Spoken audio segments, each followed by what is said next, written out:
Welcome to Vocabulary Wednesday. I am Chris with Magoosh, and we got a fun little theme today. It's four-letter words, many meanings, such as our very first word here is bent. Bent. I'm bent out of shape.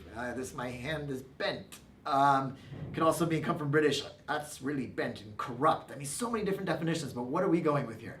We are going with one's aptitude or ability. Like to have a musical bent, for instance, means that you can hear a song and play it by ear on the piano or some other instrument. So a natural ability is one's bent, which is really interesting because it doesn't sound like any of the other definitions.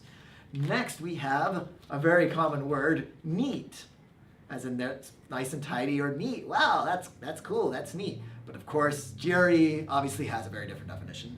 And if something is neat, it is overly kind of simplistic for convenience sake. For instance, in this video, I was thinking, oh, let's just say four-letter words, two meanings.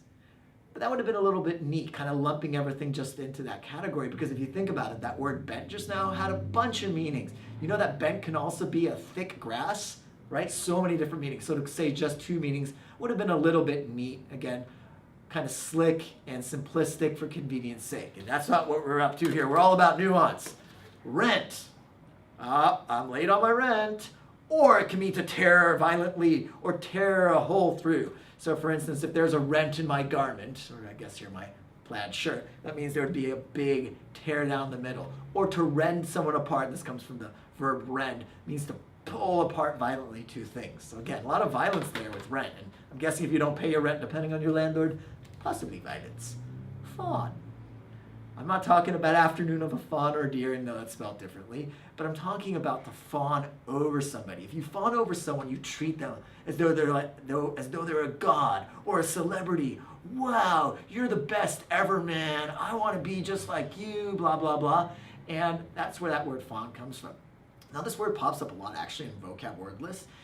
It's usually not defined, but it is used to define other words such as sycophant and obsequious.